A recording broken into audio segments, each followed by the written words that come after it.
inside the minds of authors. I am so excited you guys are joining me today. I am your host, DC Gomez, and the podcast is dedicated to bringing you passionate authors with incredible books. I have the amazing Miss Tricia joining us today, so it's going to be an amazing discussion. But before we start, if you're new to the podcast, don't forget to subscribe. You don't want to miss a single episode. We're here with amazing authors every week, so you want to make sure you stay in tune. If you're watching us live on Facebook or YouTube, go ahead and subscribe. The link is in the comments. Make sure to follow so you always get notified when we have new authors coming.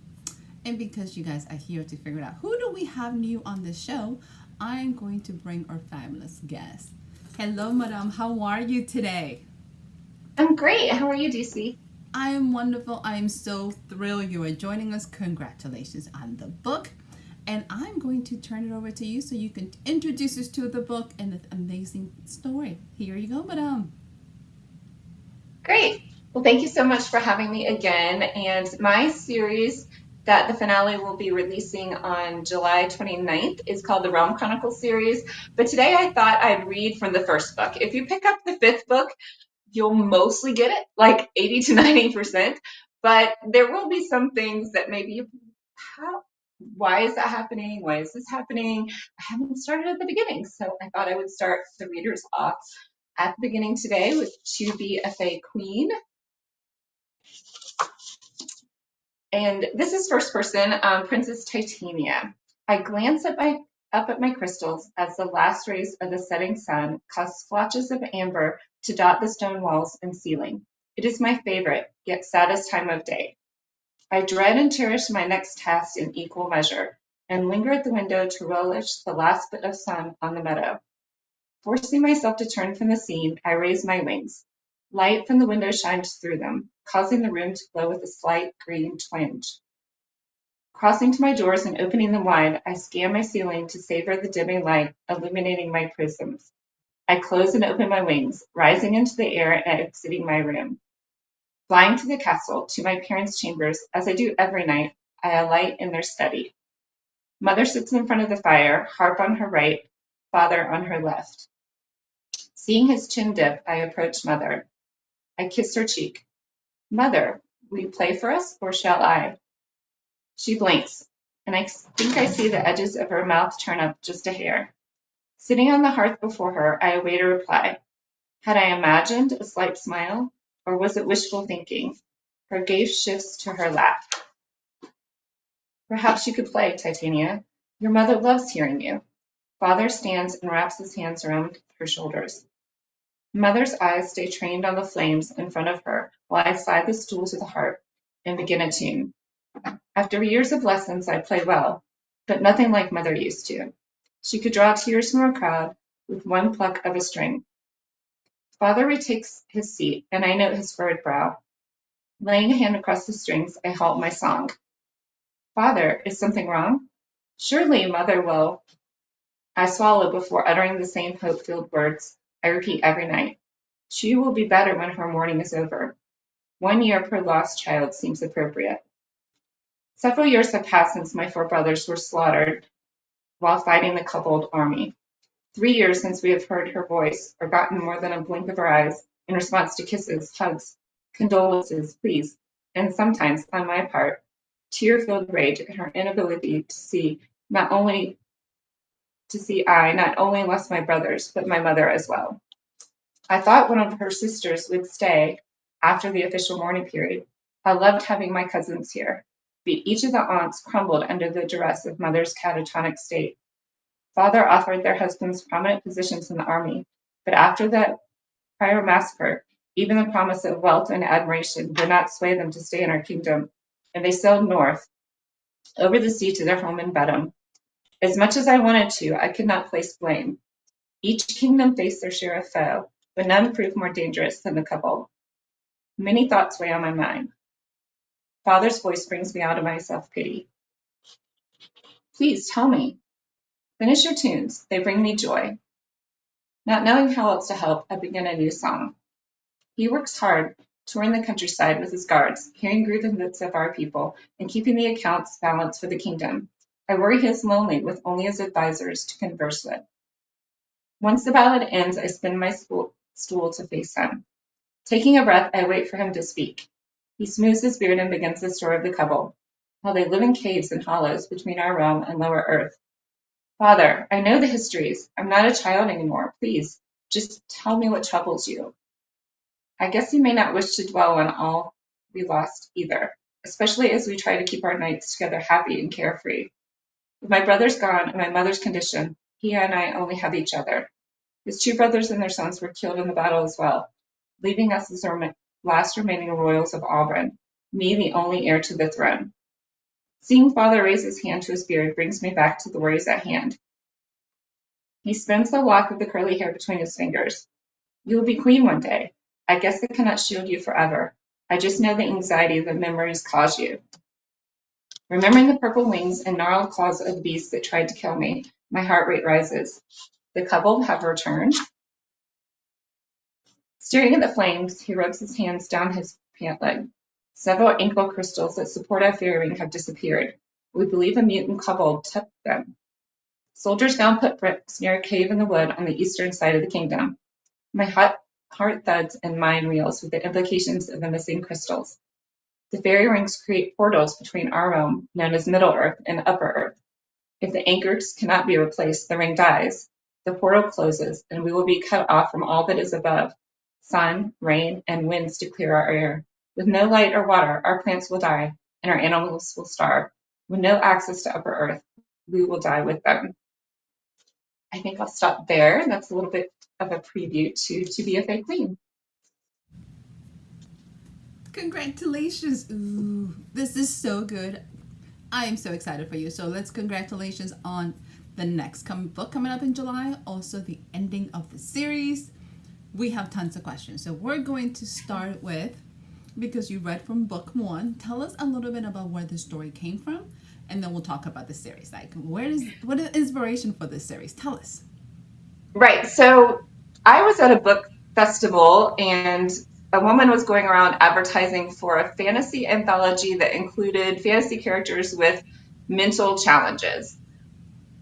And on the promo card she had, it was like a postcard, was a picture of a fairy, and she was hunched down in a meadow, and she looked scared. Her eyes were wide, and she looks either anxious or scared or waiting for something. And I've never written about fairies, never read about fairies very much, never thought very much about fairies. I had a series with witches and vampires, and fairies had never entered my mind.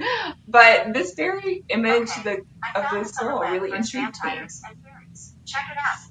So yeah, I just had to figure out what her story was. You have a 5-book series with the last one coming up. How did this arc develop from this one idea of like, I want to play with fairies because I've never done this, to here is an entire world? How did that change and how did that develop? Well, the first thing I came up with is this female character fairy, or fairy character, Titania, who is 15. She's a fairy princess, and as you heard, she's the last remaining person in her family to rule their kingdom. And what happens very soon after my reading is that there's the battle with these couple, and her father is injured. He decides she can take the crown now. So she's 15. She's the first female monarch in her realm. And what do you do now, right? And there's a lot of people in her kingdom, some of the other monarchs, as well as advisors within her own kingdom, that don't believe she can rule or should rule. So she has those challenges. And at the time, I was finishing the other series, the Witch Vampire series, and I needed an army for my witches. And I thought, well, the fairies can come help the witches, right? So I had then Queen Titania's army star in the finale to the Kingdom Journal series. And at that time, the Kingdom Journal series wrapped up in the finale, and they finished their quest, but there was one elusive antagonist, this evil witch spirit, who didn't want to let go of trying to hunt down and kill all the vampires. So I thought, you know what? I can continue, create a crossover series with Queen Titania in her realm, but this evil witch spirit, Sonia, still plaguing all of them, right?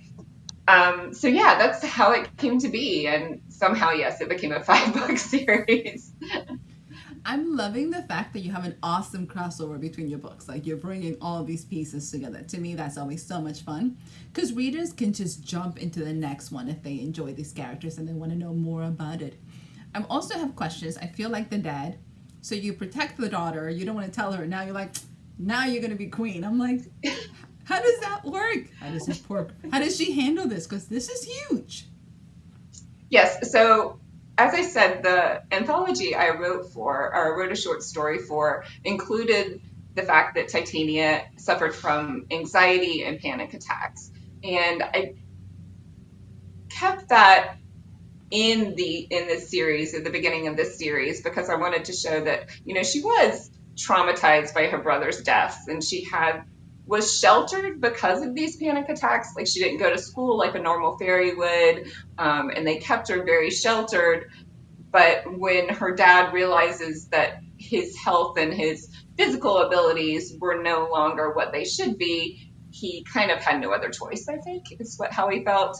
And even though she feels very nervous about, she wonders, should I really do this? Can I really do this? Would it be better for someone else to do this? Ultimately, because in her heart, she always wanted this and she always felt it should be her and she could do it.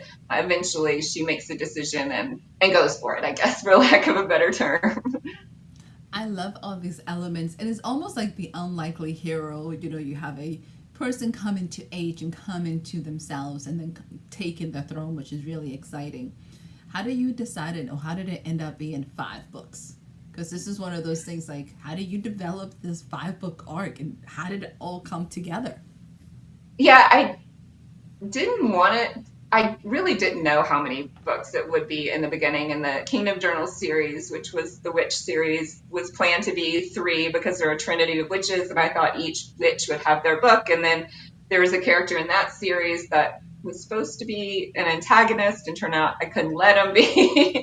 And so he got his own book, and then I needed a prequel, and it just develops. I usually know where I want a series to start and where I want it to end, but I don't know what's going to happen all the way in between. So I love fantasy because you can just throw everything at them. Right? Sometimes I say I write romance too, but it's harder for me actually to come up with things that, are detrimental to your characters, but not too horrible. In fantasy, you just kill off people, right? And you can do that. Although I don't like to kill off my nice characters. But yeah, it just kind of came about. I mean, the first book is really about her trusting in her gut and trusting in herself and establishing herself as the leader. And then in the second book, she faces a different challenge, and these evil spirits are still hunting them, and I don't want to give too much away, but her powers grow and she discovers something she didn't know about herself and her family. So that was a neat twist on the fairies. And then the third book is to be a Fae legend, which I thought would be the end of the series, but then I couldn't do it. I couldn't let them go. And maybe that's a problem I have with my characters too. But yeah, then to be a Fae rogue is the 4th book. She gets a little more freedom in that one. I won't give too much away. And then, yes, ending with To Be a Fae, which comes out next month.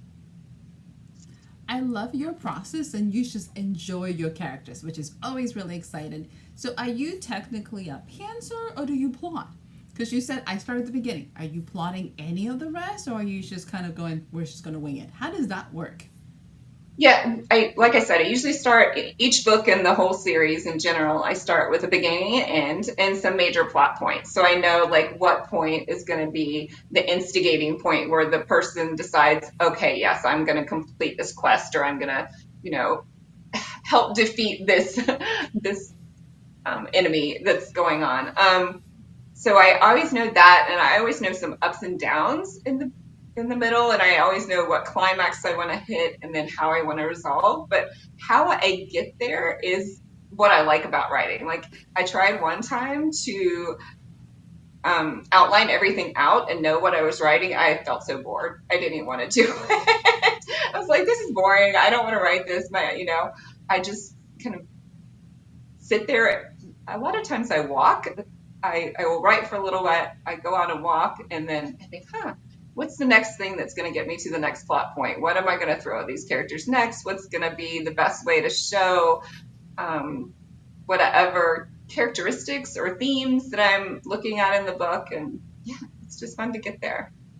You have spoken as a true pantser, because most pantsers, if you ask them to outline, they're like, I'm bored and the book is done. And they never actually get to that, which I think is amazing. I love it. So what are you working on now? Or my editor... Uh-oh. Yeah, my editor got mad at me, and she finally said, you have to outline. So what I do is after I write a chapter, I outline what happened. So at least we can follow what happened, and we can go back and see what happened when. And it's a shorter document than the whole novel to find something. Okay. Why did she want you to outline? Let's talk about that. What happened? Well, I think it's just because you want to remember what happened in what book, and when you are in a 5-book series, and because I bring the Kingdom Journals characters, the witches and the vampires, into this story as well. So you need to know all of that happened, and you may not remember it. I mean, I started writing this in 2016, and I'm just finishing. So 9 years of writing like all of these characters, and it's going to be hard to remember everything, right? I'm glad. Even I forget. So I'm glad you're giving yourself permission to be like, okay, we're going to make sure that I can put all of these pieces together. So I love it. So besides promoting the new book, are you working on any other projects? What else is percolating for you? Well, I usually switch back and forth between my romance writing and my fantasy writing. And the last 2 books that I did were in this fantasy series, the Realm Chronicles series. And so I took a year and a half to do that, and doing all my marketing and, letting everybody know about this book and this series, and that it's coming to a conclusion, because I'm more excited about that than anything. So I've really gone back to see what's going on in my romance world, but I do have some ideas percolating. I just got an offer to write in a magazine, a short story. So I'm thinking I have a lot of characters that I could do spin-offs from the series. So those are percolating in my brain. You have always something going on, which is really exciting. Do you want to tell us a little bit about your romance, since you mentioned it, and how different are they from your fantasy world? How does that work? Yeah, my fantasy, well, I get really involved with all my characters, and I'm an empath with human people as well as my character people. So in my fantasy stories, people do die, the risks are much bigger. And so after I finish writing one, I usually switch back to romance. So the worst thing that can happen to these characters is that their boyfriend breaks up with them.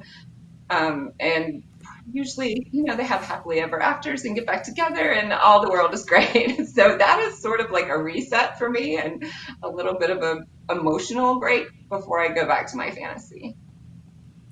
You're a lot nicer to your romance characters than you are to your fantasy. Let's just be honest. You are a lot more gentler with them. What is going on? Well, in real life, I don't want to see death and murder and all of those things. So in a fantasy world, it's much easier for me to think about, I think. Okay, I like it. What do you enjoy to read for yourself? What is that thing that you relax yourself with as an author? Because a lot of us are huge readers. How do you do it? My reading is basically the same as my writing. I love sweet fun romances, as well as those young adult fantasies. Those are what I tend towards. I don't like horror or dark fiction. I will read them sometimes, but if it's too disconcerting, I go the other way. So my playlist is all the same things I write. Oh, that is beautiful. That is also really exciting, because you're very in tune with your audience, because you are that audience and you understand what are those tropes that make them smile. So I love it. Where did you get your motivation from, and your inspiration? That would be probably a little better. I usually start with my characters, just like with Titania and the image of the fairy, the Kingdom Journals series. I thought I was going to write a vampire series, and I started with a character who is a vampire witch hybrid. who is forbidden. Vampire witch hybrids are forbidden by the witches as well as the vampires, so they have to stay hidden from both of those sects, or some parts of them have to stay hidden from both those groups. And to boot, her mother throws her into human high school, so she has to pretend to be human. And I thought, oh, they're going to write this wonderful vampire series, but then the idea for A Curse on the Witch Lines came into my head, and it became more of a witch magic book that's set in contemporary time. So yeah, they just develop. I don't know how my ideas come, but they just come. I love it. So, Miss Tricia, what advice would you give to an up-and-coming author who's thinking about, hey, I have all these characters in my head. What would you tell them? I think just starting writing. I have taken a lot of plot courses, a lot of character courses, because I wasn't trained in creative writing or English or literature or any of those things. So my editor will tell you that my writing has come a long way since my first series. But taking those courses, but also just putting on paper what you're excited about. I mean, I think that's 90% of being an author is probably being passionate about it so that you actually complete a project. And I think you can get an editor to help you with, even a developmental editor, peer feedback, all of those things to help you with like getting the book edited, getting in a great format and a great story, and all the other stuff that goes around it. You can find people to help you. I love it. I love the fact that you're very much aware that you can find people to help. Because sometimes I think we feel like we have to do it all on our own, and people get very overwhelmed. So I love it. So, Ms. Tricia, where can our viewers find you? Where can our readers find you? Where are you located? Where they can find more about the books? Tell us. Right. So my website is triciacopeland.com, TriciaCopeland. And if you go there, you can subscribe to my newsletter and get some free short stories. But the books are on Amazon as well as Kindle Unlimited. I have audiobooks for the 2 fantasy series. The Kingdom Journals audiobooks are wide. The Realm Chronicles audiobooks are on Audible.